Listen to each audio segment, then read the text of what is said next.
Acte 2, le confiné ou le cloîtré. Les deux se disent, c'est des synonymes. Et je le sais parce que j'ai vu ça sur Internet à l'instant là.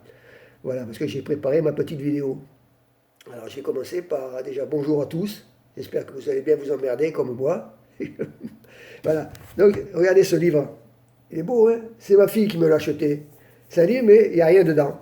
Vous voyez? Il n'y a rien. Voilà. Voilà. Et c'est bien marqué dessus. Papa, raconte ton histoire. Parce que j'ai une vie un peu chaotique. Une vie de petit qui a été placé en foyer, avec des frères à droite à gauche, voilà, qui les a revus 30 ans après, et qui, voilà, qui a été démuni de tout sentiment. Parce que, vous savez, c'est comme ces chiots que vous séparez de la fratrie, de la nichée, vous les remettez 30 ans, enfin 30 ans, peut-être pas 30 ans, mais 10 ans après, ensemble, ils ne se connaissent pas, ils se battent. Là, c'est pareil, hein. J'ai revu mes frères, et voilà, j'avais rien à leur dire. C'est dommage, c'est la vie qui veut ça. Donc voilà. Et à l'époque, quand j'étais petit, je suis né dans le Nord, hein, et je suis né à Aubourdin. Aubourdin, c'est une ville à côté de Lille. C'est un bassin minier. Et je suis né à côté de l'usine Sander. Une usine, c'est une usine de textile. Ils fabriquaient des draps. Et là-bas, toutes les maisons, les corons, là, elles ont toutes la même couleur. À tous avec un jardin derrière, avec des patates et des dorifores, et le ciel qui se confond avec les nuages. C'est gris. C'est-à-dire, je me rappelle, j'avais pris une pierre, je l'avais jetée dans le ciel.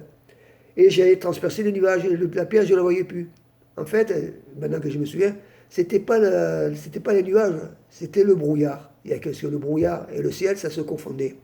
Que souvent, je me souviens, on se donnait rendez-vous à l'épicerie qui s'appelait chez Vercotraine. C'était une épicerie, elle vendait les bouteilles de gaz, elle vendait des pantoufles, elle vendait tout, elle vendait le pain, le journal.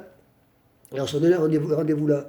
Et déjà de chez moi, enfin de chez moi, de chez les gens qui m'avaient adopté au magasin, de chez Vercotraine, je ne le voyais même pas le magasin.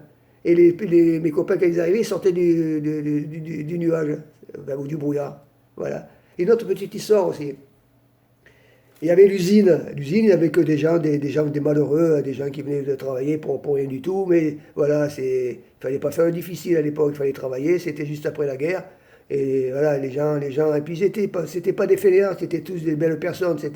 Voilà, mais ils mouraient tous bonheur. Parce que c'était tous des alcooliques, parce que fallait oublier le quotidien. Le quotidien, c'était les grandes familles là-bas. C'est une famille de deux personnes, ça n'existait pas. Minimum, on était 7 ou 8. Les 7 ou 8, il faut leur donner à manger. Et c'était des petits durs, parce qu'on était des petits durs à l'époque, on n'était pas des mauviettes. Voilà. Et je ne sais plus ce que j'allais dire, mais je vais retrouver la suite, ne vous inquiétez pas. Et donc voilà. Et je me souviens, il y avait un mur tout autour de l'usine, et nous, quand on était petits, on allait se balader, on allait jeter des pierres dans la petite rivière, ça s'appelait la Deule, petite rivière, avec des péniches. Et je me souviens, les péniches étaient tirées par des chevaux de trait, des gros chevaux qui tiraient la péniche pour amener les produits toxiques déjà pour laver les draps à l'usine. Et les ouvriers, il y avait une espèce de grosse porte blanche, et ils ne se même voyaient pas, cette porte, elle mesurait au moins 2,50 m.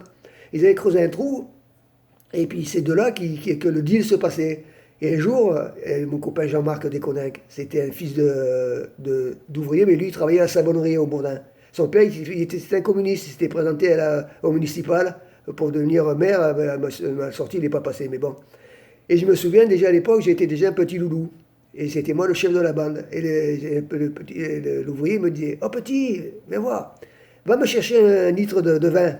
C'était des litres de vin avec des étoiles tout autour, là. Les bouteilles étaient consignées, je me souviens. Et on allait au bar, il y avait deux bars à la sortie de l'usine, c'était chez Célina et chez Jacquet. Voilà, les ouvriers sortaient, ils allaient se destroncher la gueule là-dedans. Ils m'avaient donné les sous, et j'ai pas été acheter la bouteille de vin. J'ai gardé les sous et j'ai été acheter des malabars et des carambars à l'épicerie du coin. Et je le regrette ça, parce que je pense que le mec, il doit être mort, parce qu'il a déjà été plus âgé que moi. C'était déjà la petite force que j'avais fait. Et sinon, ce qu'on allait faire aussi, on allait dans les jardins, parce qu'il y a toutes ces maisons de la même couleur, parce qu'on était tous logés à la même enseigne. Voilà, c'était tous des ouvriers de l'usine, et on était tous, à part le cave qui baisait, je me rappelle, ma mère adoptive. Et sinon, voilà, c'était tous c'est pour ça que les maisons sont tous de la même couleur, comme ça il n'y a pas de jaloux. Et derrière, c'est le même jardin. Et on allait attraper les fausses coccinelles, c'était les dorifores. C'est comme une coccinelle, mais seulement ça a des traits. Marron foncé et marron clair. Voilà, c'était nos journées de l'époque. On s'amusait bien, je me rappelle. On faisait du patin à roulette. Mais je vais regarder un peu pour demain. Allez les loulous, portez-vous bien et emmerdez-vous bien.